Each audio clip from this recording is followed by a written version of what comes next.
I was above, and all of a sudden some guy in a black hat's going, jump.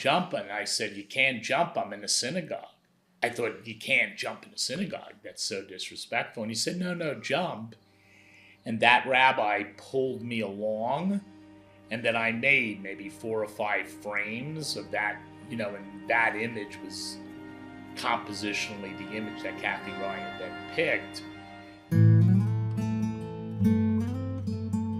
Welcome to Homesick for Lubavitch, a podcast where we explore Lubavitch identity in the year 2024. My name is Bentzi, and I will be your host. Let's begin.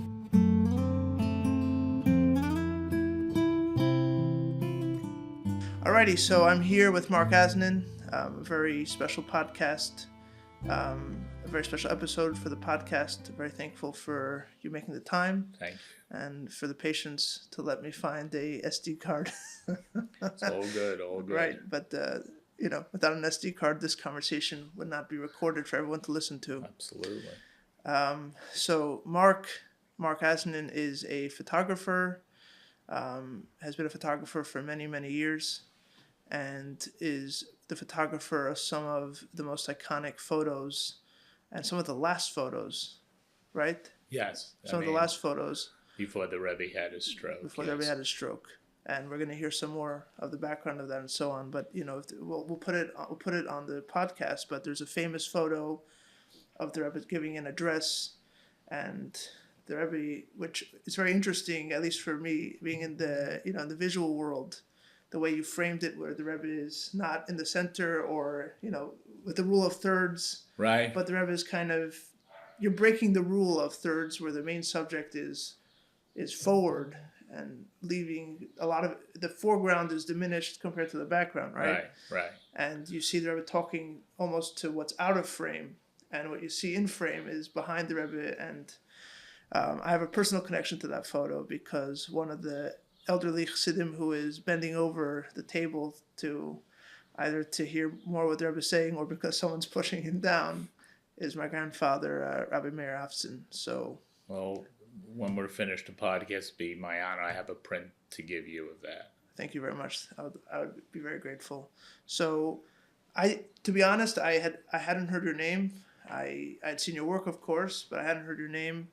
And a week ago, Sarah Ogins. Yes, who helped edit the book. Yes. She reached out to me and told me the story, what I'd like to have on the podcast. And I know David from a while back, David Zaklikovsky, who's also working on this book, which we'll hear more about soon. And I thought it'd be a great opportunity to hear your story and to see what we can learn from it about Lubavitch identity back in the 90s and today. I'm sure you have plenty to share. So thank you again. Well, thank you. So why don't we begin with that that famous kind of starting point of you coming as a photographer for the New York Times, was it? Yes, so I came in the beginning of 1992. I was assigned from the New York Times Sunday magazine, which had a different director of photography than the daily newspaper. Kathy Ryan called me and gave me the assignment. And she told me after the magazine was published and the story came out, that one of the reasons she gave me the story was not just because of my photographic skills or her appreciation of my photography, but that she remembers one time we were out in a social setting, with some other photographers, and she said that we had talked about about Hasidim, and that she knew I was an expert on Hasidim, and I sort of remember the place that happened, but I don't sort of remember that conversation. And obviously, I'm happy that she thought I was informed about that. As a documentary photographer, you need to know what's going on in the world around you. But, I mean, even today, I'm not an expert on Hasidism. I mean, I know a lot about Chabad, and, my life was shaped, and my family's life was shaped and changed after that assignment. But that was the assignment, and originally it was in black and white, and I came the first time on a Sunday. I think I'm on a Sunday. Well, maybe I did. I think I came for Dollar Day, and I met Rabbi Krinsky, and he was, my connection, to go see, and I was pretty nervous, because obviously I knew nothing about 770, or I knew very little. And I had read the story written by Michael Spector. The story basically had been written, so I had that information. But I think I showed up not nervous as a photographer, but I showed up nervous as a Jew. Because I thought, okay, oh my God, these guys in black hats, and we'll get into my own experience growing up as someone who didn't come from an observant family, and sort of my experience in Hebrew school, after school Hebrew school with Orthodox rabbis, that was not a pleasurable experience. And I thought, okay, I'm on assignment, and you got to suck it up, and whatever comes your way, that's the reality, and I had done many other hard stories. And so that was my first thing. And when I got there, everyone was very friendly. And I think soon into being in Rabbi Krinsky's office, they asked me to put tefillin on, and I did.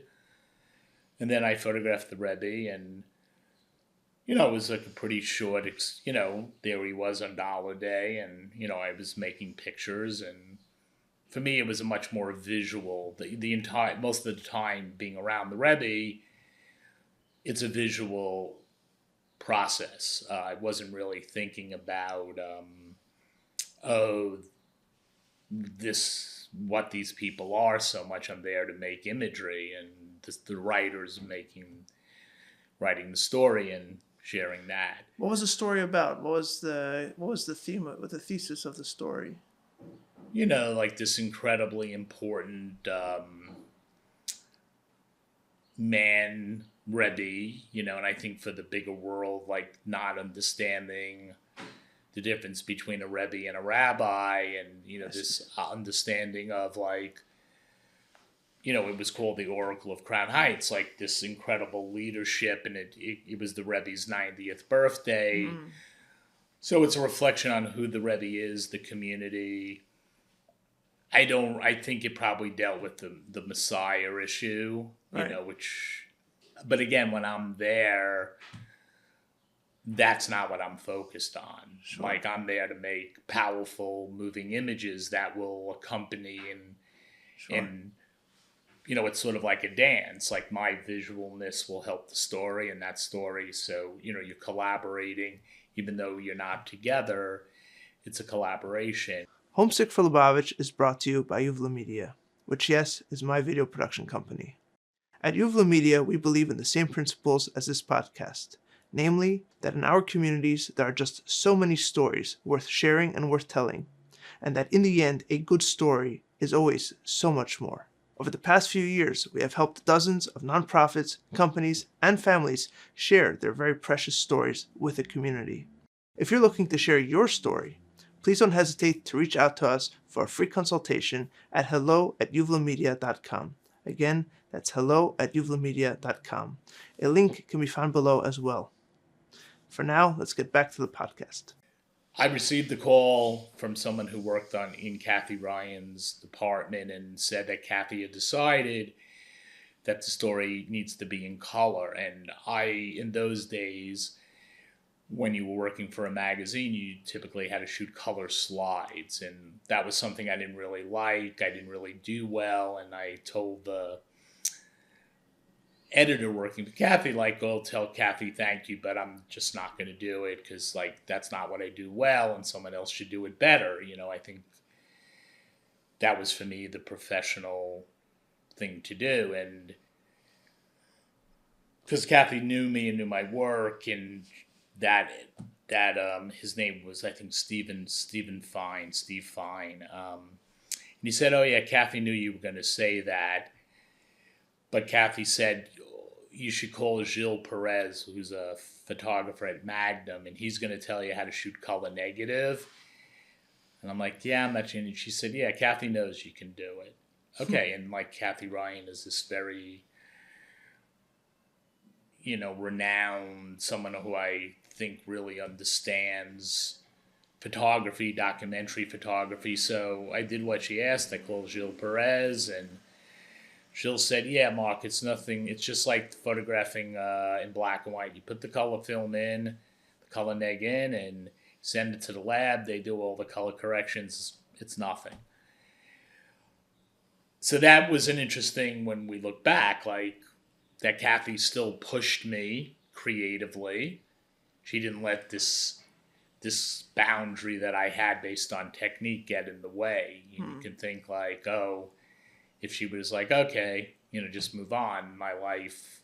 Now maybe these pictures wouldn't have existed. That's true. Some other person would have made other, I think, powerful images, but I would have not be who I am today in 2024. So as you brought up, Lubavitch, like my life's changed dramatically, spiritually. My children have a very different connection to their Judaism. So I think, when we look back, that was not only did Kathy give me the opportunity, but she didn't let that boundary that I had based on technique get in the way. So I showed up. I did like Gilles said for a few weeks. I just put the color film in and did my thing. You were there for a few weeks?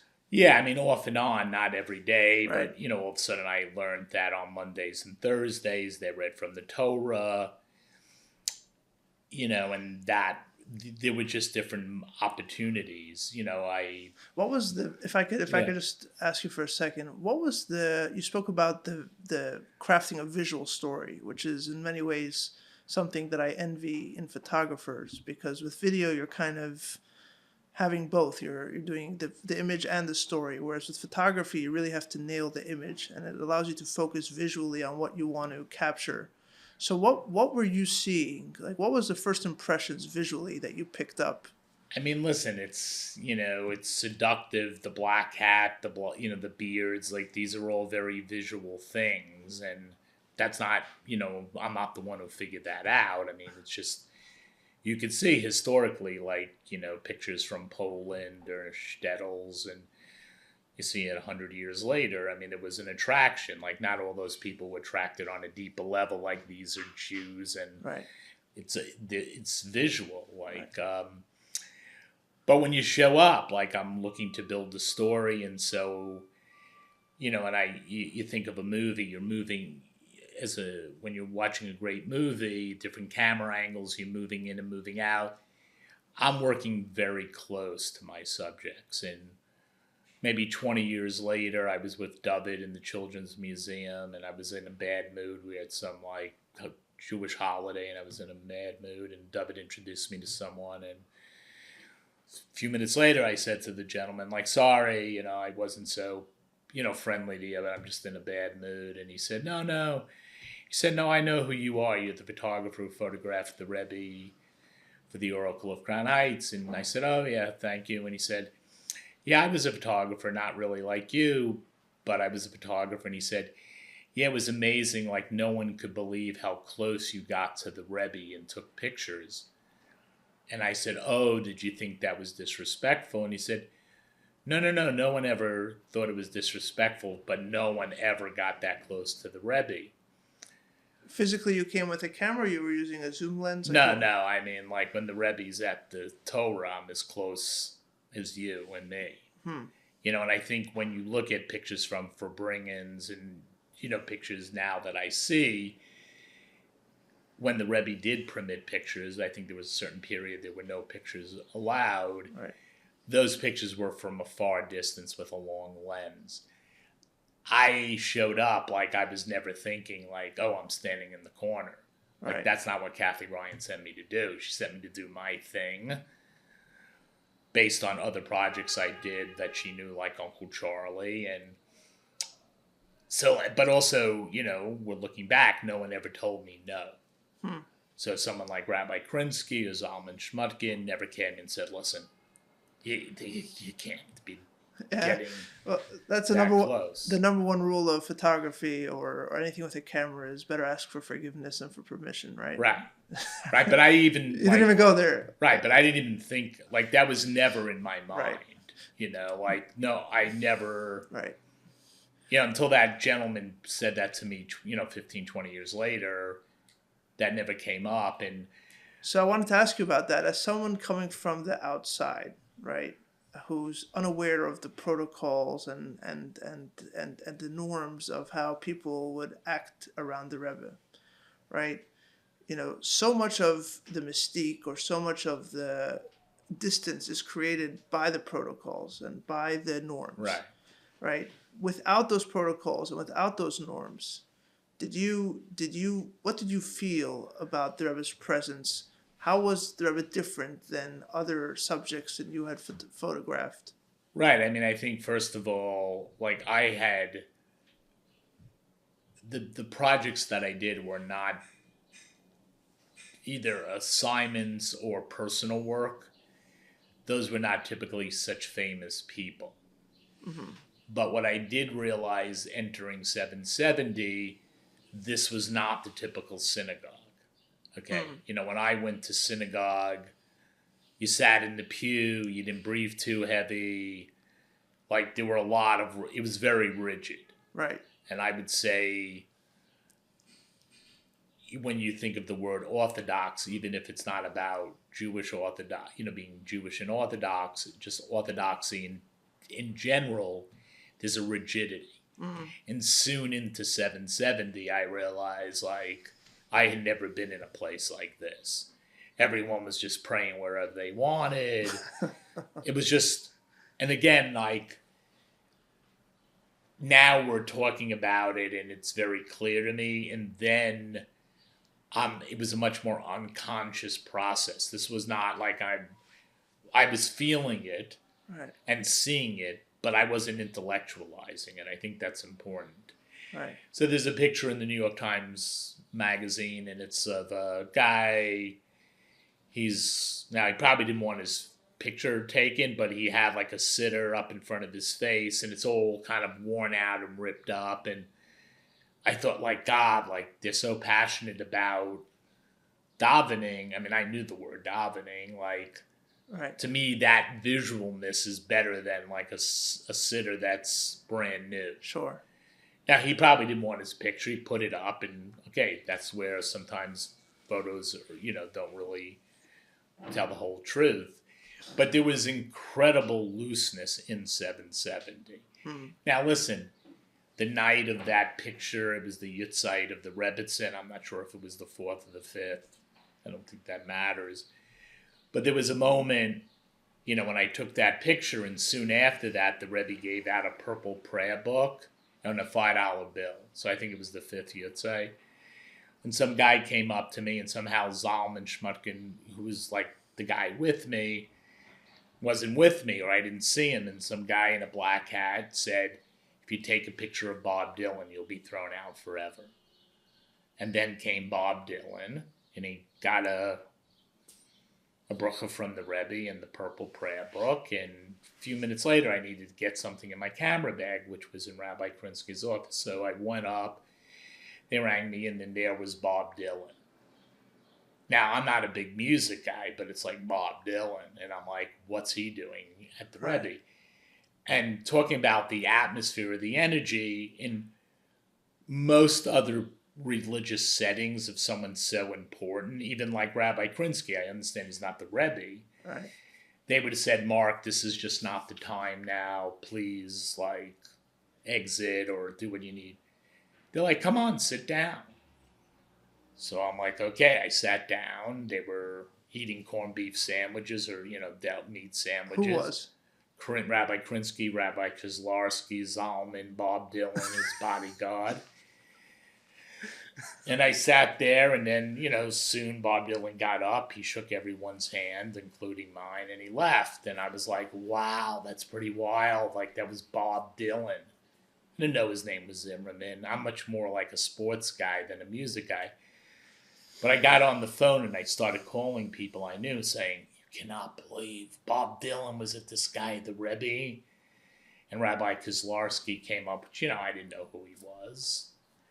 And said, oh, I think you're more impressed with Bob Dylan than the Rebbe. And I said, oh yeah, definitely.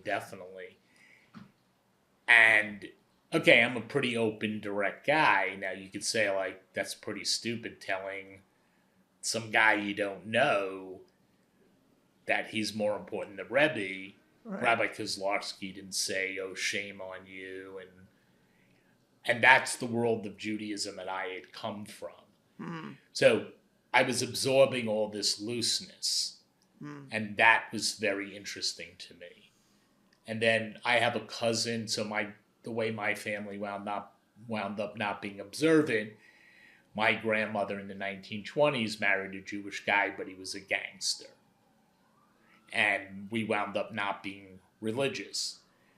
My mother always stayed in touch with the religious family, and one of those sons became Lubavitch, and I had met him once, and I knew his parents. So when I went to 770 on that first day, I told Rabbi Krinsky and Zalman, oh yeah, listen guys, like I have a cousin who's one of you guys, thinking that was my way in, that they wouldn't judge me. And they said, oh, and in the end, my cousin Yehuda Klapman lives next 2 houses or 3 houses down from Rabbi Krinsky. And I was thinking, yeah, that didn't go really like, I thought it would be having more weight. When I went to see Yehuda, I told them, like, yeah, I'm telling everyone you're my cousin, and he said, yeah, I'm telling everyone you're my cousin too. And I thought, oh, this guy's really, like, finished. Like, what's up with this cousin? Like, why would he ever identify with a Jew like me? As the 30 years has gone on, I understood for him, he was proud his cousin was photographing the Rebbe. Like, for him, and that I was another Jew, that I wasn't less of a Jew, because the Rebbe said there was no such thing as a reform. We were Jewish. This was all very new to me, and I was sort of shocked, thinking like, yeah, my cousin's probably a little off, like that doesn't make any sense. I mean, I was sort of happy to hear it, but it really made no sense. The looseness is something very interesting, because the looseness that you've been mentioning, because even in that famous picture, like the Rebbe's talking on a bima that's not always there, it's been moved there. Right.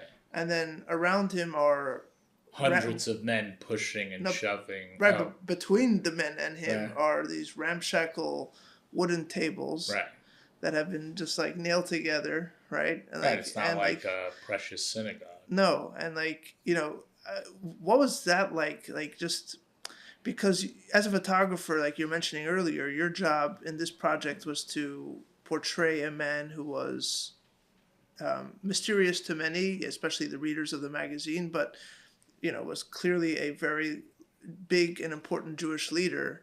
And how did you kind of weigh visually the gravitas of the subject against what you said, looseness, or just kind of the ad hoc nature? Right. I mean, a few minutes before that iconic picture, he was davening east against the white wall, and I was on the same level. Right. All of a sudden, like, I'm not sure if they were speaking Yiddish or Hebrew. It doesn't matter. I didn't understand. Right. And all of a sudden, the whole synagogue was moving, and hundreds of men were pushing. And I mean, I had never seen anything like this. Like, and I was above, and all of a sudden, some guy in a black hat's going, jump. And I said, you can't jump. I'm in a synagogue. I mean, you want to talk about rigid? That's it, I thought, you can't jump in a synagogue. That's so disrespectful. And he said, no, jump. And that rabbi pulled me along.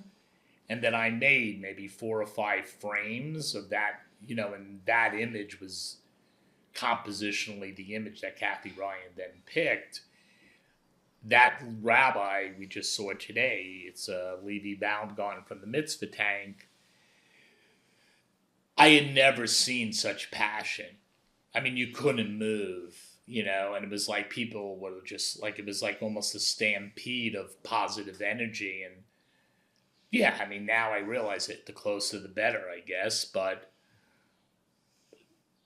I think for the people listening to this podcast that don't know, let's say, the process of making images, I wasn't there consciously thinking, oh, that's the iconic image. Sure. There's 4 or 5 frames, and yeah, unconsciously, and studying photography and making a lot of pictures, there's that one. And I think when you're thinking about making images, I relate it to baseball. Like, if you hit 3 out of 10, you're worth millions. You're a star. Right. No one ever hits 4 out of 10 except Ted Williams. Now, if your kid comes home or you come home and say to your loved ones, yeah, I got 3 out of 10 on my test, that's not very good. Right. I think if you do 3 out of 10 pictures, like, no one does that. And also in those days, you're talking about a analog camera, so there's no screen for feedback or right, and that is a beautiful thing. Like, you're making pictures, a latent image that has to be developed. Right. You're not looking and thinking, and I think that's one of the problems in making digital images. Unless you turn the back of your camera off, that is interrupting that beautiful unconsciousness. You're becoming conscious, okay, and the world changes and we adapt, but when you talk about, like, I probably didn't know, I got the film developed, and Kathy, I never knew I made that picture. Right. Until Kathy edited it, and, I see now that was the one. In the book David and I did, there's a little strip of those, and, I was here, there, and, sitting here today, like, you explaining in a very, articulate way of, like, the Rebbe's not in the center, and a lot of the energy is behind him, and he's looking forward. Like, that's a beautiful way of thinking about the picture. When I think about the pictures, like, I somehow, and listen, is it divine intervention that, the Levi Baumgarten pulled me where I needed to be? I don't know. That's not really how I live my life. But for whatever reason, I got there. I had the skill set. I saw this, consciously, somewhat unconsciously. What really is, I recorded this incredible moment that this man created. So whatever my skills are, that energy I had never seen. So the kids under the table, the guys in the window, like, there's, like, incredible focus, incredible love, incredible dedication to this guy. Now listen, maybe in this world of Lubavitch and people listening to the podcast, many people would say over these 30 years in the secular world, it looks like it looks like a Rembrandt painting. If you didn't have the mic in it, and right. Now, some people may think, like, oh my God, I can't believe this guy Marc Asnin just said that. It has nothing to do with the religious, who these people are, but it has to do with the composition and the commitment of those people in that painting or in that frame that I recorded. That's certainly the energy of the picture. This is the energy of the picture. Like, if you would crop the Rebbe out and just focus on him in that picture, it would be just another picture of the Rebbe. Right. Which, I mean, some would say every picture is remarkable, but that's not true. Right. But in the library of Rebbe pictures, it doesn't stand out from any other picture. But listen, in the community, right, people, I'll give them I give a gift to people, or people say, don't really understand why you had the Rebbe so small. Like, why is the Rebbe so small?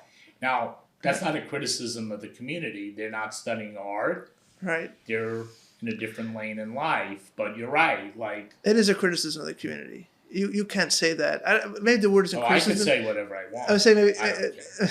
No, I'm not. Listen, I think there are things in. It's a critique of the community. Right. It's not their focus. Like, No. I also know I've never read the Torah and I've never read Maimonides, and I'm not an expert on Judaism, even though I'm a Jew. Right.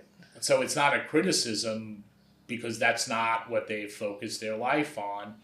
Now, listen, one of the reasons I was attracted.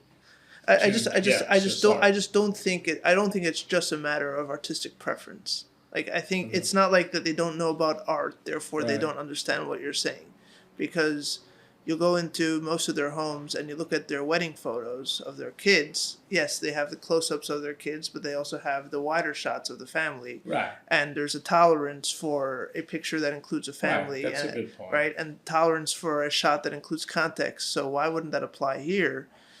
You know, I don't need to schlep you. I don't need to schlep you into this kind of pet peeve of mine. But that's why we're here. Right. I think that's a very interesting kind of anecdote about this photo, where, if anything, to me, like in any visual storytelling, right? This photo, the people around the Rebbe actually magnify the Rebbe, in my opinion. Sure, absolutely. Right? Because you have the Rebbe, and then you have the people, you have these white bearded men stooping over to listen, and that's what creates energy. Sure. That's the energy. The dynamic in the picture is that relationship, right? So zooming out and seeing the Rebbe as part of the picture does not diminish the Rebbe. If anything, in this picture, it magnifies. Right. There's something to be said about a viewer. I'm not saying that everyone in the community feels this way. I think many people love the photo, but there's something to be said about that kind of strain of thinking that sees that and still sees somehow a diminishment of the Rebbe. Like, if you cannot leave room in the frame of the photo for the people who are connected to the Rebbe, then not only are you not being nice to those people, you're in a way missing the point, and you're missing a certain kind of energy. I think it's a very interesting kind of anecdote that you brought up. I'm not sure that every person or the majority, I don't know the statistics of how many people would say that, but the fact that you've gotten that kind of feedback, I'm also not surprised that you got that kind of feedback. Right. But I think it's very interesting. But I'm not I don't think, listen, like, I know people in the secular world who know nothing visually either, so it's not.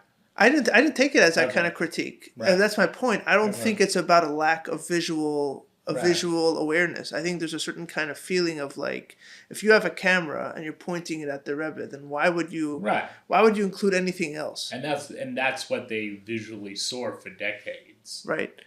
Most of the pictures were these kind of headshots and. Right. And listen, like, once someone told me, like, the cover of the Rebbe wasn't a good picture because his eyes weren't the right color. Right. Okay, and that's a very literal and, like, you just take it in. But, I mean, the way we got here today in the book The Oracle is that I think David is someone, when I met him at Chabad.org, like, he understands a lot about photography. So he understood a lot about, like, this project I did about my Uncle Charlie. He really understood composition. He understood it on another level. I would say, like, he understood it from the world that I was coming from, and that was, like, an early attraction to David. And obviously, like, that grew in many different ways. What were you most, if I could posit it as an either or, it might not be an either or, but because we're talking about this idea of pictures that this specifically this picture that plays on the dynamic between the Rebbe and the people around him. Was that a theme? Was that something that visually you were picking up? Or were you more focused on the Rebbe, like, isolated? No, I understood going there that it was about his, I understood that I needed to get him in his community. So it was him in his community. Yeah, I mean, you weren't trying to isolate him out of the. I mean, eventually the cover had to be done in a different way, and there's just different dynamics for the cover. And Kathy said, like, I need a vertical and I need something tighter. In all these images, in the book, I was working with a 28 millimeter lens, for the cover, there's just a different dynamic. So just to explain for the audience, a 28 millimeter lens is a very wide lens. Right, but I'm also, so people would think, oh, that's for a large group shot, but when I'm like photographing the Rebbe at the Torah and there's just two people there, right, you have much more depth of field. You feel much more connected. The picture's not compressed. Right. So in all my work, in all my bodies of work, that's how I'm working. Isn't that interesting? I know it's a little bit wonky, but or techie, but isn't it interesting how the same lens is used for the wide shots, but also the very intimate close-ups? I mean, that's definitely a certain time or there's certain tradition in documentary photography to work that way. And that's a tradition that, I can, worked in and continued. Also, none of these pictures are cropped. None of them? No. So I come from a school of thought that when you're looking through the viewfinder, you're working on the concept of the full frame, and that's where you're making the pictures. So someone could say, did none of the cover is slightly cropped because of the dimensions, but there's no pictures in this book that are cropped. Is that like an ethical thing of like, or it's not ethical, artistic? It's just, it's like an artistic, belief that you're framing. So when you were working with a film camera, or today they call it an analog camera, the more expensive cameras, when you look through your viewfinder, you were getting 99% of what you saw. So, it's like it's a tradition. It's not a technique. It's like it's a. I don't know. I'm not such a photographic guy talking about photography, but it's about creating it in the camera, and and if you can't create it in the camera, then that's not a good picture. There's plenty of other photographers who would say that's pretty rigid, right? And you can do that, but I went to art school, and that's something I embraced, and that's in all my work. Whatever projects, if I didn't do it there, then I think it's a failure for me as I'm not an artist. Like, I'm a storyteller. I'm a photographer. I don't think of myself as an artist, but what do you mean by that? I mean, I think I can relate, but I want to make sure I understand what you mean. There's a famous photographer, Helmut Newton, who once said they invented the word photographer for a reason. So I think everything about me from as a kid, like if you knew me, I'm a pretty good storyteller. I have this good Brooklyn accent. I can weave some good stories. Same with your words. Right.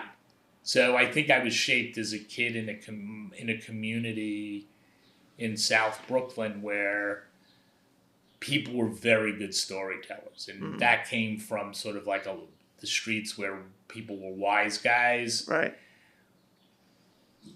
By the time I knew my grandfather, who was a wise guy, he was already sick and had a stroke. So it wasn't I learned it from him. For multiple reasons, I'm a good verbal storyteller. I am. Right. Like, I know that about myself at 61. And I think I was able to mesh that with my photography. And I was a kid, I had some learning disabilities. Like, today we know that. I mean, my parents did everything to help me, and my parents and my grandmother gave me everything and more to be who I am today. But I didn't write well, and I think a way for me to compensate, like in all my personal projects, like Uncle Charlie, or I'm working on a book about winter horse racing and people who are sort of degenerate gamblers, I use the words of my subject. So in another project that I was working on about Chabad, about the shluchim all over the world, and because to the Rebbe, from what I've read, is he didn't talk about the diaspora in a negative way. He went and embraced it and sending the shluchim.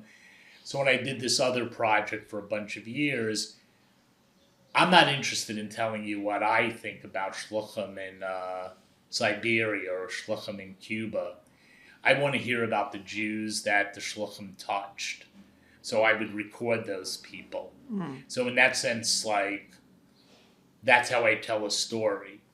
Their words, my pictures. Like, who am I to tell you what it's like to be a Jew living in Cuba?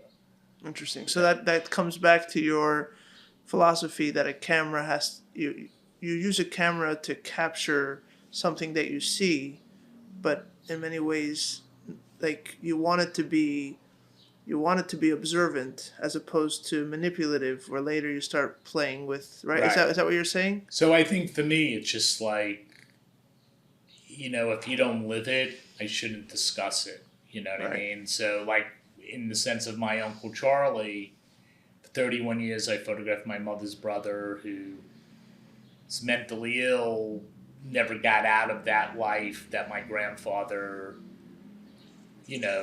exposed him to. And, I photographed him, his children. So that's the same thing. The Rebbe, my uncle and his children, my uncle and the women who were addicted to drugs. It's the same thing watching that interaction, that intersection. I was brought up with a lot of love and I was nurtured on a very deep level. I didn't grow up wealthy and I knew how hard my parents worked. And Uncle Charlie and his children, so when Uncle Charlie tells his story, it's from a very, very dark place. And who am I to tell that story? I didn't live that darkness. So that actually leads for me to an interesting question, because you just made a comparison which for some Lubavitch people listening, I'm sure, was a bit like, wait a second, your druggy uncle and his family is the same as Rebbe and his Chassidim. The way I understood it was that to you the focus is always the relationship between individuals. That's where the magic happens, right? Because with a photograph, in many ways, you are taking a static picture, which is the antithesis of life. Right. Life doesn't freeze. So how do you make the picture come to life? It's with that dynamic between the what it could be just a portrait, but the person's eyes is connecting to you or to the camera in a certain way, or it could be the interplay between people. That's how I understood it. I mean, the picture we've been talking about for the last few minutes it's that intersection, that interplay of the Rebbe speaking and this incredible, intense response, this love, like, that's for people to then determine from the picture, but it's that interaction. So the interaction of my uncle, which is with, like, his children or women addicted to drugs, I'm not comparing. I understand. No, I'm not trying to correct. It is the same process. Right. It's no different. You're standing back. Right. I'm a storyteller. I'm watching. I make that moment. Right. The question that I have is, you're there to take pictures for an article called The Oracle of Crown Heights, which just the title of it is, ascribing to the Rebbe a certain ethereal quality, right, out of this world quality, which everyone around him believed he had, right, and felt that he had, and yet in many ways the photograph almost inevitably humanizes, right, and almost pulls the Rebbe back into the context of his community, at least in the way you're seeing it, right? Right. I mean, listen. Like, how did you? I don't think that much, to be honest. I don't. No, but I'm saying in retrospect. In retrospect, listen. I went. I know how to make, let's say, 3 out of 10 pictures that are good, and that day, what the Rebbe put out there, I was able, and I'm not trying to not answer the question. I just don't. That's just not how I process life, and the great thing about photography, this book, the New York Times magazine, or anyone creating imagery, it's people like you or the guy on the bus or the subway, and it's what you're taking. For 30 years, you have shared with me in the last few minutes things that no one ever shared with me. Interesting. So that's like a beautiful thing. But I'm not going to make pictures ever thinking that. Interesting. I'm not there's nothing. I'm not a stupid guy, Right. but I don't process life through an intellectual process.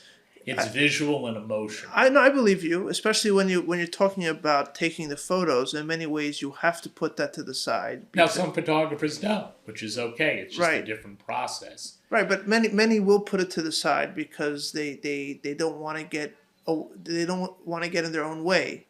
Right. But I mean, listen, that moment. Listen, I don't know this, but when you look back, Kathy Ryan, and based on the work she saw in me and not my portfolio, people like Kathy Ryan are hiring you based on your personal work. Right. Like, I never did any really religious story, so someone could say, like, why did she send Marc Asnin? Okay, she said I knew a lot about Hasidim. Okay, we know, like, whatever I was able to articulate in that social setting enough. But I photographed very intensely my uncle. Right. And what was around him in that social setting. So that dysfunction. You return to that project often. So you see that project as like a foundational project in how you approach photography? That is the most important thing I ever did in my life was photograph the most important thing I ever did in life is have my family, my wife and my children. But up to then, right, there was nothing more important than photographing Uncle Charlie. The reason I got the Rebbe story is because of Uncle Charlie. There's no doubt about that. When we dig deeper, is it because I was so able to focus on this one human being? We know it was a very different story.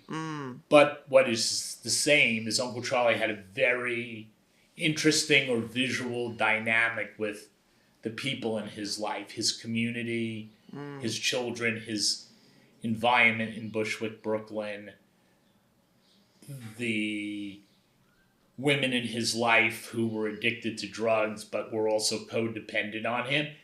That's human interaction. Right. When I went to photograph the Rebbe, it's a very positive thing. Right. So we're not comparing what's going on, but it's the same process. I'm observing the Rebbe and his community, the Rebbe and this passion, how the Rebbe dealt with things. Right. And when the Rebbe's reading from the Torah, all I'm thinking about is making compositionally important images, or what I would hope to be important, successful images. I'm not thinking on any level.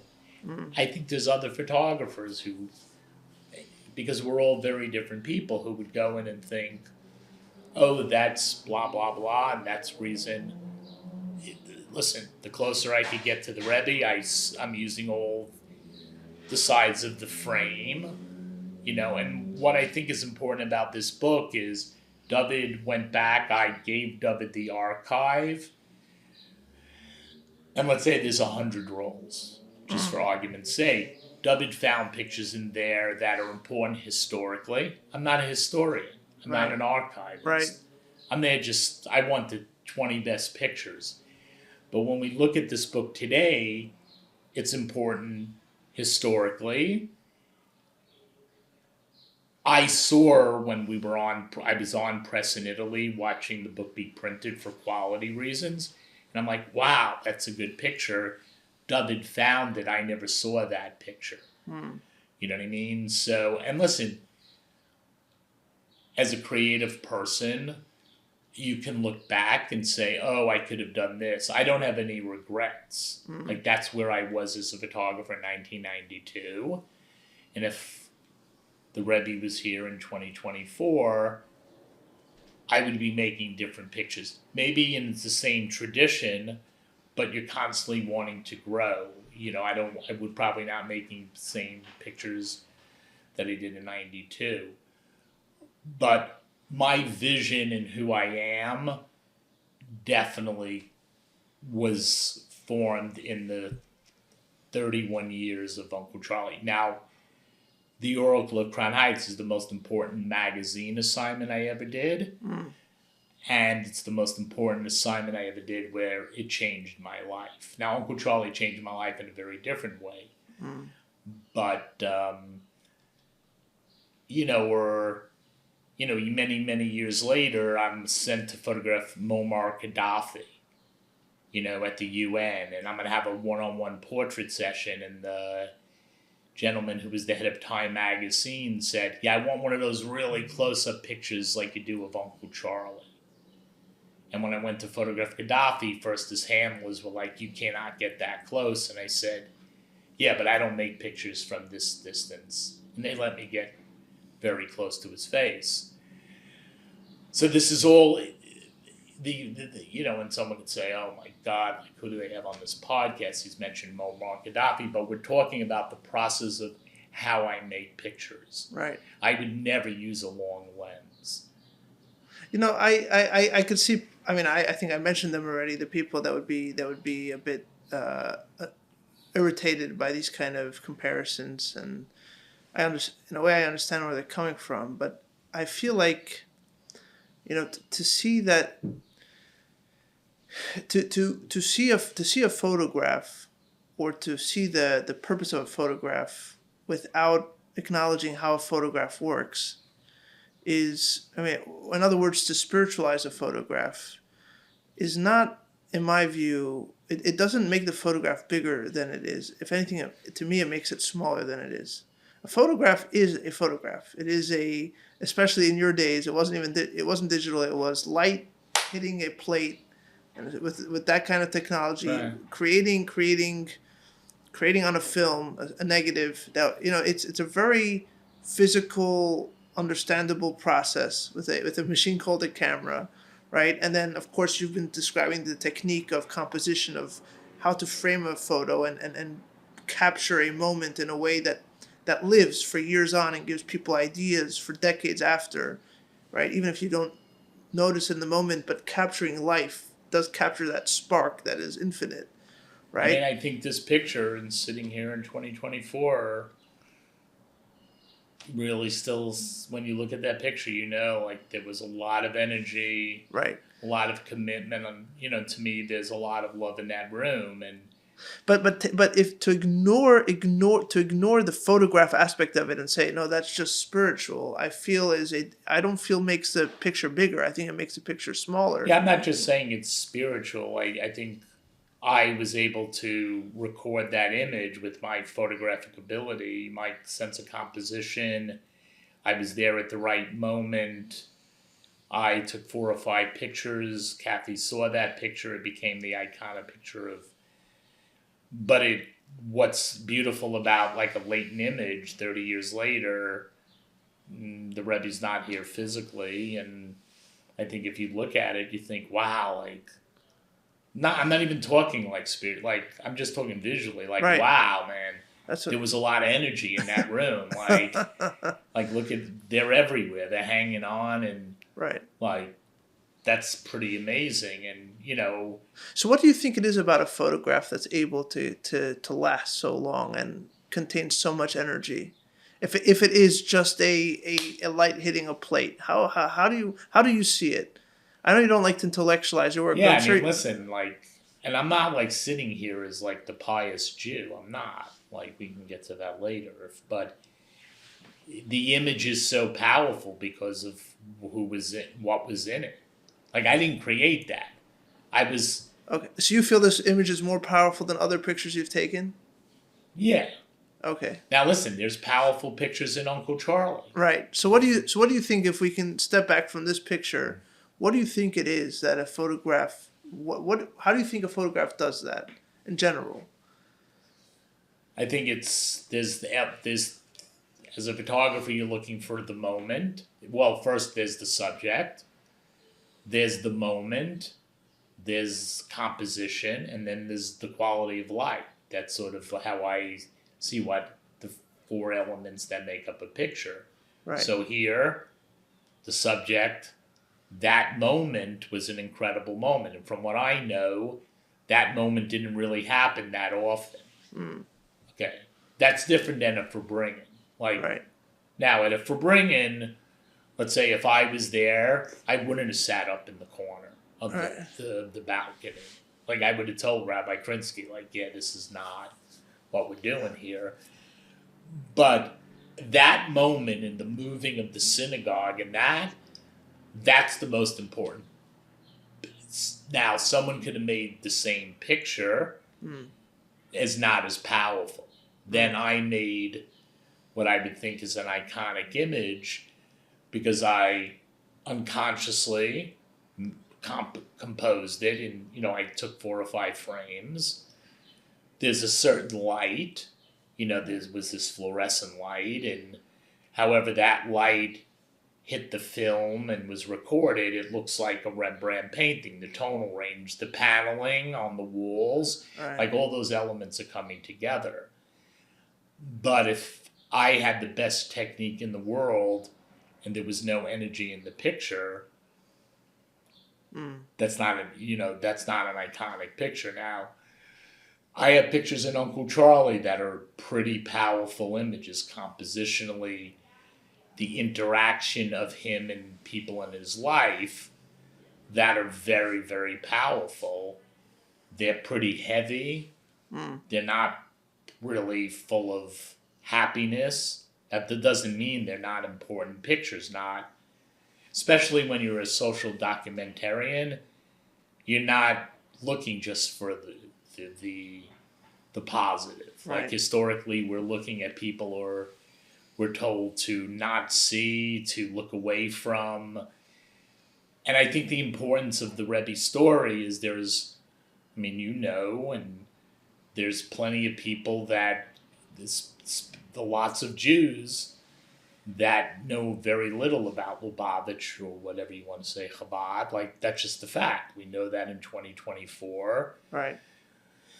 And I think I'm happy that, I was part of a process as a storyteller, whatever you want to call me, like storyteller, documentary photography, documentarian. That was part of a process. I became a photographer to help tell stories to inform the world. There are people, I hope, after they read that story or saw my pictures, who said, wow, like, that's kind of interesting. I didn't know that about them, or, I'm surprised. And, that's why we tell stories. And listen, I've been working on a new project, or I just did a book about the death penalty of the final words of men and women who were executed by the state of Texas in the death chamber. And those are people I think society wants to turn its back on. They don't want to deal with it. They don't want to see it. They don't want to deal with the complexity of that issue. So I would say those are a story about, people that are forgotten. We don't want to confront that. I don't know, the Oracle of Crown Heights. There are people who, in the Jewish world, who don't want to confront some questions about Chabad.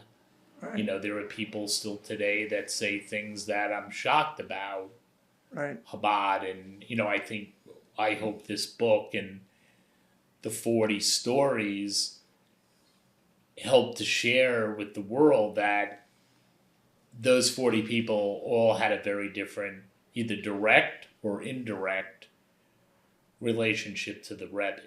And that's important for the world to know. Now, there are people who are going to read the book maybe and say, oh, I don't agree with that, but that's not what the book's about. And from what I know, the Rebbe met with everyone. He met with Reform Jews, and he was open to listening. Like, it wasn't a dogmatic. Right. He wasn't dogmatic, and that is an attraction to why 30 years later I made pictures about shluchim over the world. Or I'm happy today, if a daughter of mine told her boyfriend, oh, my rabbi, and he said, oh, I thought you weren't religious. I'm surprised you have a rabbi. And she said, yeah, we're not religious, but David's our rabbi. Or, for many years they would say Levi Baumgarten, Rabbi Levi, that's the legacy of the Rebbe for me, personally. And I think I think my point is, it's like, for some people, for whatever reason, in their Jewish life, they wound up in a certain place, and the Rebbe never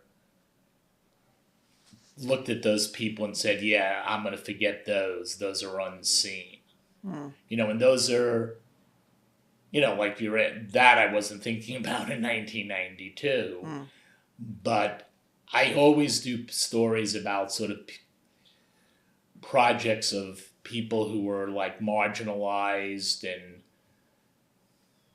like maybe Chabad. It's like, the Satmar don't like the Rebbe for decades, and Reform Jews have a million issues with the Rebbe. In many ways, like you can say, well, Chabad's like somewhat a marginalized community. Right. And, to me, like, when I wake up in the morning for most of my life, I need to tell people stories. And without the Rebbe, I wouldn't have known about Jews. And I see what you're saying. I'm seeing now more the connection that you're making between Uncle Charlie and the Rebbe, which is a very almost ironic connection. But I'm seeing what you're saying. I mean, what you're talking about now is almost the compassion or the compassion that one has for their subject. Right. Right. And the sense the need to tell their story. Right. And the need to really, I don't know the words, care about their story, but to pay respect to their story. Or I feel I have a responsibility Right. to tell the story of this man who created this. He created a movement. Right. And I hope that the book, I think the story 30 years ago, helped tell that story.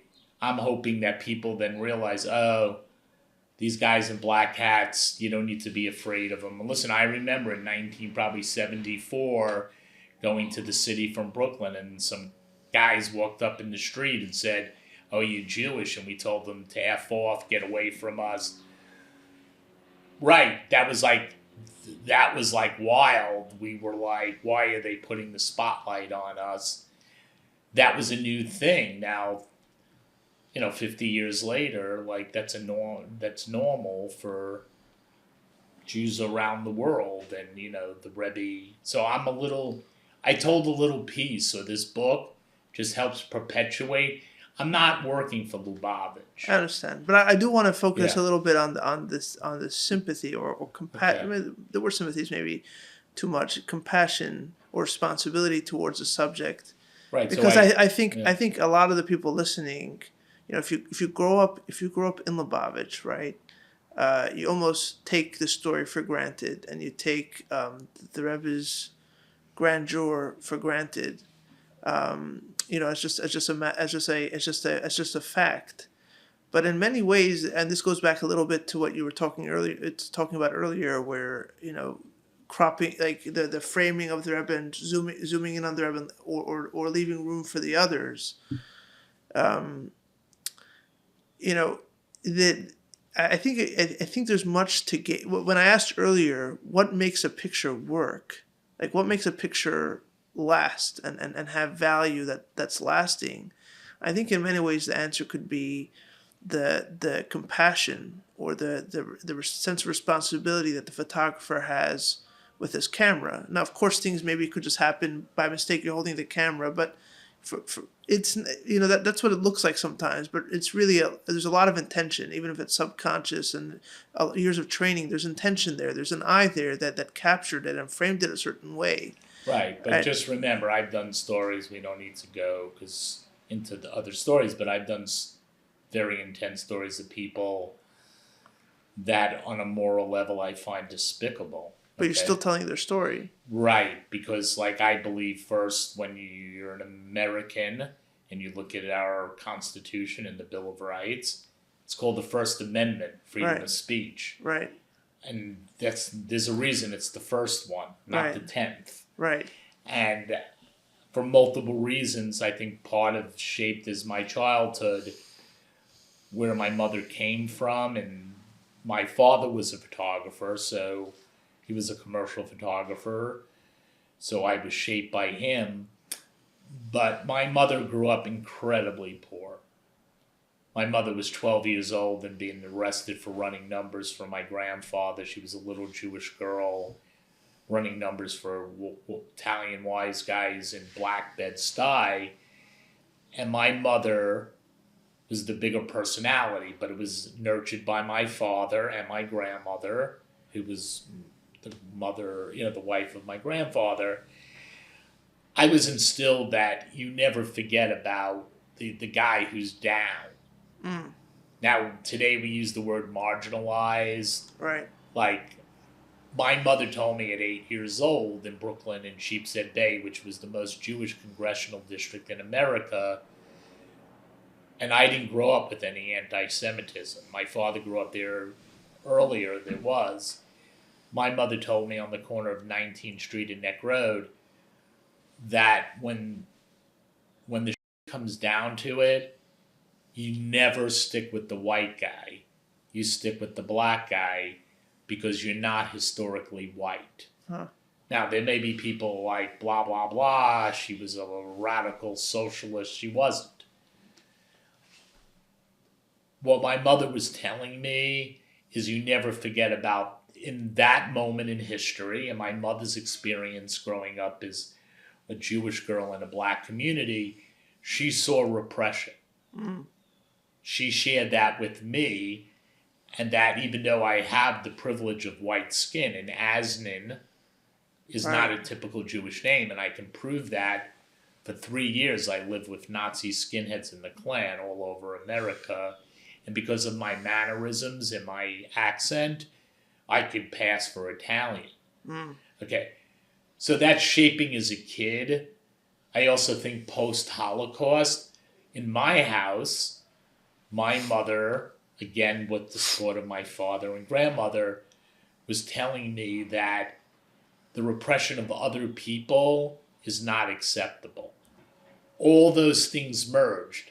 12 years old, I'm learning photography in junior high school. My dad's a commercial photographer. Right. They're nourishing that in me. I go to art school. I'm nourished. The elements came together. So my grandfather was, in the 1920s, Jews went to the street because they couldn't get normal jobs. Right. I mean, I'm not telling you anything new, but my mother didn't discuss her history until it came out in the Uncle Charlie story. So I'm always trying to tell stories about people to educate people. With Chabad, there are things that I don't agree with. Like, I didn't agree with the Rebbe's stance on prayer in school or a silent moment. I don't. Doesn't mean I didn't think the Rebbe was a great man, and I'm not really, I believe in a woman's right to choose. I don't think men or any religion should be part of that. Right. But my attraction to the Rebbe, and I think, is that the Rebbe wouldn't have turned on me and said, "You're a self-hating Jew." Mm. That, no one, in Chabad, if the rabbi or the Rebbitzin doesn't agree with you, they don't tell you you're horrible. They say, "Let me just give you a different perspective, Mark, and think about this." Right. So I think that's why I tell stories, and I think the Oral of Crown Heights, when the New York Times when the magazine turned 100 years old, they picked 20 covers, and the Rebbe was the only religious leader. It was one of the covers picked. Now, that's a great honor, and I have an ego, and I'm very proud of that. But what that really says to me is that a lot of people were moved by that, and maybe those people then go and seek out more information about the Rebbe. That's fascinating. I think it's worth pointing out. I think here, what you take for granted, I think a lot of listeners don't, and what they take for granted, you don't. So that's why I'm pointing it out. No, that's an incredible point. Where I think, for you, you're talking about approaching the Rebbe with sensitivity. Like, who is this man? What is his message? And a responsibility to help share that story. Right. He may need me, or I'm helping him tell his story to the world. But I want to be clear. Like, I'm not helping him. Ultimately, I think the story helped spread the Rebbe's message and spread what Chabad was there. I'm not there. I'm there as a I understand. right, I understand, but I think that's important okay. to I differentiate. mean, what I'm understanding from you in general is that when you approach a subject with it, you feel a sense of responsibility. I did to take to tell their story, right, and and if it's what good or bad, right, whether it's very marginalized people or even in some cases dictators, whether it's your addicted uncle, right, right, and you're approaching it with a sense of care and sensitivity that this story ought to be treated with respect. and Correct? part of that is when your subject gives you that intimacy. So Right. the Rebbe, and we know now, or I know, who knows why, but he gave me an incredible intimacy that I would say a lot of subjects would not give you. Mm-hmm. A lot of famous people would not give you. He reacted to you like he. No, I mean he never. Like I got bruchas from the Rebbe on Sunday, with Rabbi Krinsky. He told me I was introduced. I was from the New York Times, and he said talked about Mashiach and also that if the New York Times was responsible, they would have circulation would go up. There's a video of that. Right. But no, the Rebbe never looked at the camera. So you mean that he allowed you? He didn't tell you to leave. That's what you mean. Or the people around him. Right. I understand. And listen, that's I know what you said is a very important thing. For you were born into it. Right. It's the norm. Okay. That's as a Jew. I was born into being Jewish and proud. Never not, we were proud Jews, but we were told we sucked. Okay. The Rebbe, the responsibility, and what's incredible is the Rebbe, for whatever reason, and the people around him, and from what I've been told, if the Rebbe didn't want it, it wouldn't have happened. I understand. Okay. So he was able to, all of a sudden let someone be that close and making those pictures. And to me, he understood the importance, not of me, but he understood the importance of telling the story. And I think he understood as someone, wise and special and whatever, and also educated in the secular world, the importance of the New York Times Magazine. Right. And he let me in. Now listen, the magazine wanted me to go to the Rebbe's cemetery, when he would pray of the Alter Rebbe, I think. With the Frierdiker Rebbe, his father-in-law. And they said no, and... Interesting. Right. Who said no? Zalman. The secretary. I asked Zalman. I guess we don't know if he asked Rabbi Krinsky. And my agent at the time said, you get a really long lens and you can sneak the picture. And I said, yeah, I'm never doing that. Now you could say, because it was the Rebbe. I would never do that to anybody. If they don't give you permission, it doesn't work. In that kind of important story. Now listen, I've done stories that, the 10 worst landlords to the Village Voice, those guys are not, but they're also bad people. I see. A story that you're telling because you care about the subject. And I respect the subject, and they're... Right, I understand. Now, I respect my uncle. I understand. And he's done things that I don't agree with. It's a different kind of respect. Right. Because of the circumstance he finds himself in. So I would never do that. Fascinating. That's just... I think it's just so important, and I think for you, what I'm saying is something that you take for granted. But for Lubavitch people listening to this, that the idea of thinking about the Rebbe with respect is almost like it is obvious for a Lubavitcher listening to this, but with sensitivity. Like what is the story around? What is his story? What is the story around him? What is the moment that is taking place here? I think for a lot of Lubavitch people, they hear that kind of wording, and they're like, wait a second, the Rebbe needs my sensitivity. The Rebbe needs my kind of attentiveness. Like he doesn't need me for that. Like that's making him smaller by saying that. No, I mean, I don't see it that way. That's why I'm not thrown off by the comparison that you're making to the portrait with Uncle Charlie. You're not saying that the Rebbe is Uncle Charlie. What you're saying is that when you're a photographer, you're telling someone's story, you have to pay attention to that person no matter what, whether that person is a spiritual giant, whether that person is battling the worst kinds of demons. Your job as a photographer, and really any person's job in terms of appreciating a moment, is to really pay attention to that person, really pay attention to their story.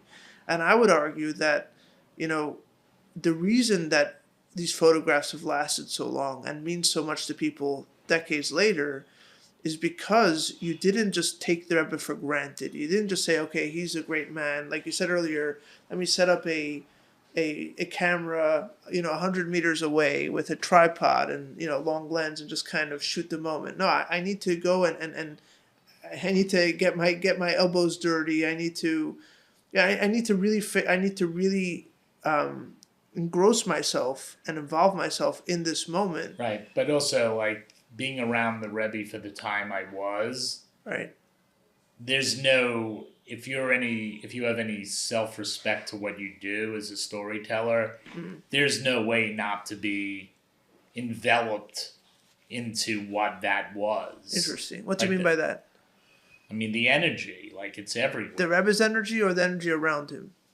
They're both the same. Both the same. And when you say, like, for someone in Lubavitch that, the Rebbe doesn't need them, I would say that the Rebbe understood that he needed them because they were part of a movement that he was part of, but brought it to a whole nother level. So, no, what I meant was is not that he doesn't need them, but not only does he need them to follow orders and to be respectful, but also to be sensitive. That's what the attentiveness that you were describing. Right, I think he knew that. Right, I would think that he does need that, because if you don't pay attention to him, or pay attention to the moment around him, then that moment is diminished. Right, but also they were listening intellectually but emotionally. Right. They were in love with him, right. Were in love with his meaning, and you saw that, and that's a special thing. Right. And for you now, let's not talk photographically, for you that's normal, right? Right. When I was a kid, an essay in the book is I went to Hebrew school and they were Orthodox, and believe me, Reformed was like being religious compared to us. Mm. In third grade, I went to Hebrew school after school, and there were girls in the class. Right. And there was a girl, it was the first time I ever kissed a girl in the park, and she was in the class, and I was talking to her, probably not knowing I was flirting with her. And what happened was the rabbi, who had a big black hat, smashed me in the head with an eraser. And I went home, and this is a Jewish family in Brooklyn on Neck Road, and my father had just come home from his photo studio, and an interesting, good dad said, "How was Hebrew school?" And I said, "It wasn't so good. The rabbi smashed me in the head because I was talking to a girl, and he told my mother dinner will have to wait." He marched me back to the Hebrew school. My father wasn't a criminal. He wasn't a thug. He didn't go to bars. He didn't cheat on my mother. And he went and told the head rabbi in the room, "This is what happened today, and I'm only here to tell you once, if the rabbi ever hits my kid again, I'm going to kill the rabbi." And the rabbi was like who I can't even describe, and telling my father, "How dare you?" And in the tone, it's a very condescending, not "I'm sorry." Right. That shouldn't happen. It was just like, "You, how dare you?" And my father said, "One time, never." And now they switched me to a different Hebrew school. And at one point, learning my Haftorah, I lost the book, and the rabbi, now he wasn't a rabbi, he was like a Hebrew school teacher, but he was Orthodox. And he came to the house, and I was really not well behaved in Hebrew school, to say the least. I wasn't. The more that he bullied me, the more I reacted. I knew it was wrong as a kid. And then he went and brought the Haftorah book, and at the door he said to my father that I was out of control, I was the worst kid in Hebrew school, and my father should beat me. And my father said, yeah, I don't beat my child. You think the rabbi would come and say, why is Mark so angry? Why is Mark so acting out? Right. Let's give Mark...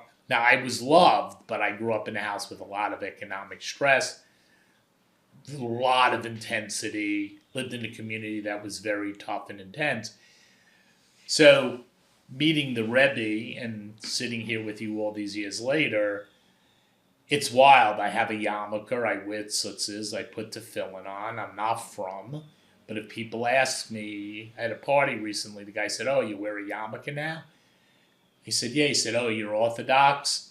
And I said, no, I'm Chabad. Okay, so for me, for you, this is all normal, to be loved. And I'm not saying there are things in your community that are, nothing's perfect.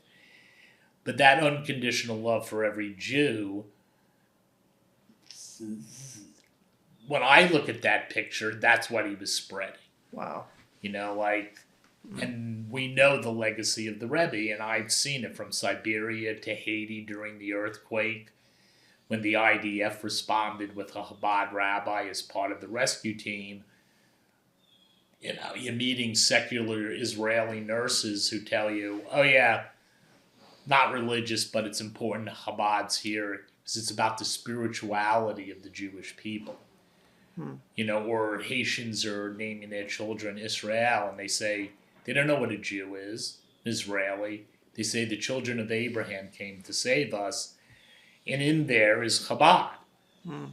So I hope when the book, people will buy it in Crown Heights, and they'll have one response either intellectually or emotionally.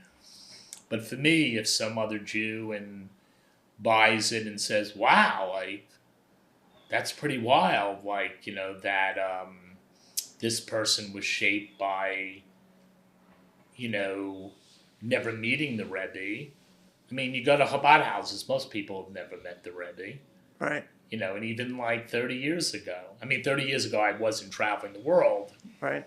That's an incredible legacy. And that picture, not the picture, the collaboration with the New York Times and being part of that's a very special thing that I had, that I either was divine intervention, I was supposed to photograph the Rebbe. I'll never figure that out, and I'm not really interested. But that I was part of that process is a special thing, photographically, but also as a Jew. That all of a sudden I felt loved for who I am, and that my youngest daughter's in nursing school, and she has mezuzahs on every door. Wow. Or my middle daughter would bring friends home from junior high school or high school, and they would say to her, oh, you're really religious. And a lot of those kids were Jewish, and my daughter said, no, we're not Jewish. My father needs to be the loudest. He's a big guy, he needs to be the loudest Jew. We know, and especially in the time we live in now with what happened on October 7th, there's no hiding. Right. Let's be loud, not obnoxious, not doing bad things to other people, but being proud to be Jewish. And a woman asked me recently in the dog run, is it a problem that I'm wearing a yarmulke? And I said, no, and this is not the time ever to take it off. And I've covered my head since 9/11. I was at Ground Zero under the North Tower. And a few days later, with Rabbi Levi Baumgarten, we decided I should cover my head for being able to come home that day. I'm not sure really what God is or what God... I'm not learned enough to tell you. I'm really into being Jewish. Big time. And I think the Rebbe sent an important message, starting in the 70s with the Mitzvah campaign. That's the best way for us to be who we are. Don't hide. the Marranos didn't survive. It's the Jews. And listen, I know. Listen, some of this is beyond. Like someone's going to listen to this and say, "Well, this guy doesn't know what he's talking about." That's okay. That's part of being on a podcast. Right. It's my personal thing. So, I think sitting here today,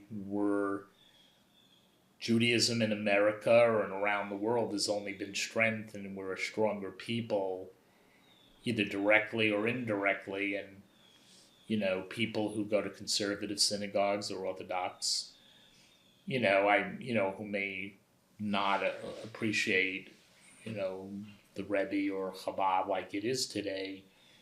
I think the Rebbe affected everyone. And what I really respect about the Rebbe, he wasn't dogmatic. He was listening to everybody.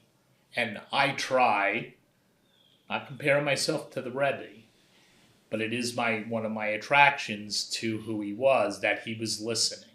Mm-hmm. In my stories, the reason I always use my subject's words as the narrative, because I'm also listening. I didn't live it. And I think the Rebbe came here today maybe they would call him as, he was an immigrant or he's a migrant. He was fleeing repression. We know that. Right. And I think he came to America with a new vision. Imagine he was an immigrant from this very different land where it was very different to be Jewish, and he came to a new Jewish world. And, I would say, like, no one changed Judaism in America, in the last, the years the Rebbe did, or the Rebbes before him, but especially this Rebbe, that's pretty radical. There's nothing orthodox. And I like guys who break rules. Like, I come from a world that people were breaking rules all the time, and I think the Rebbe, I'm not saying morally broke rules, I'm not, but he broke stereotypes. Right, and the rigidity of, he saved lots of Jews. I'm just one guy. Right. But that my daughters are like doing friendship circle or, doing whatever they believe is, when I was a kid, do you think they ever tell you? I knew what a mitzvah was. My mother was sending tzedakah. Right. No one ever did that. Yeah, it's a beautiful story. I mean, in many ways, the common theme that I'm picking up on in this whole conversation is the importance of listening. The photograph is a photograph of listening. Like we discussed earlier, the focus of the photograph is on the people behind the Rebbe, listening to what the Rebbe is saying. That's the energy of the photograph. The photographer who's taking that photograph has a conscious mindset of listening with his eyes and his heart to what's around him and observing and paying attention and making sure that the camera can observe as much as possible with its entire frame what he thinks is important.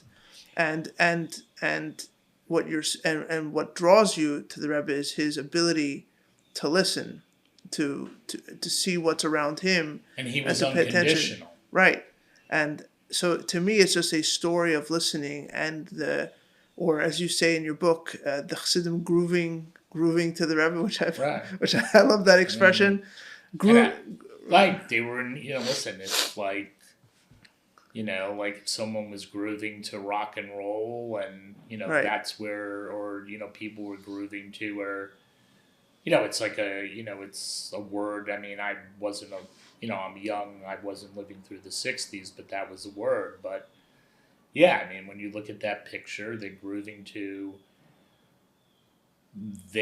what the Rebbe shared with them, not just on that night, but in their lives. And right.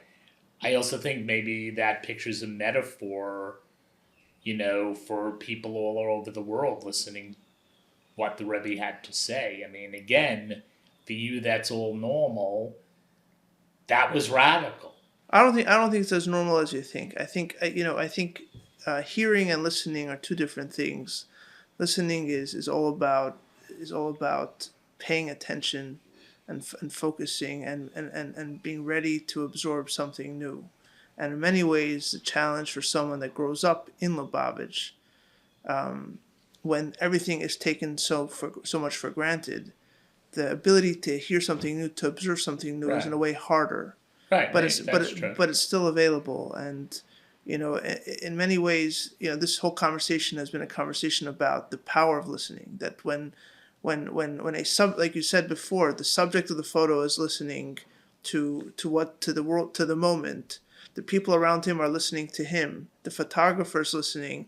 That creates a moment that is captured in a way that has energy that can last for decades. Right, and that's the power of listening. Right. I mean, the Rebbe was listening. He came as an immigrant. Right. Not the easy way here. Right. And he was listening either to the pain or to whatever. He was listening to American Jewry, and he also was looking, not only listening. Right. He was looking and thinking. So yeah, I think this picture lives on because he's listening, they're listening, and if the Rebbe was only listening to himself, that wouldn't work. Right. I mean, so often the Rebbe is spoken about as a genius in Torah study, which he was. That he was a genius in understanding the world, which he did. That he was a tremendous activist and charismatic leader that got people to lead, which is also true. But to me, many times when I think about it, and I think, what is the most poignant, or I could say for me, the most poignant part of who the Rebbe was he was a man who listened to, like you just said, to the suffering and hardship of thousands and thousands of people, and didn't turn an eye away from them, but also didn't give them, kind of cheap advice, which meant that he absorbed it. He was in many ways, first and foremost, a listener. Right? And we also know that in many ways this is what the Rebbe this is what led the Rebbe to hesitate from assuming the leadership, because it's a tremendous burden. And he assumed that burden, and he spent decades listening and listening and listening. And I think in your photo, in that kind of circle of listening, you pick up on that circle of listening, and in many ways have crystallized that for eternity. And for that, I'm thankful, and many are thankful, and I'm thankful for this conversation. It's been a pleasure. Thank you. It's my honor and a pleasure, and the Rebbe, and everyone I've ever met throughout my travels, the Rebbitzins, the rabbis, Jews all over the world, that, let me in their lives. And, I think what the Rebbe, it's not what the Rebbe did, it's what we're living in today, 30 years later. That message is stronger than ever, and that I was able to be someone that could help perpetuate, not as a storyteller, not someone from in the community. It's been an honor, and I thank everyone who helped enrich my life, the lives of Jews, and especially my daughters. So I appreciate the time. Hope everyone appreciates what you do, and you should only have good news. And Thank you, sir. Especially for our brothers and sisters in Israel during this time, we should all remember that. Amen, brother. Thank you. It's been a pleasure. The music for this podcast comes from the album Repentance Doors by Oren Sor Nadav Vachar and is used with their permission.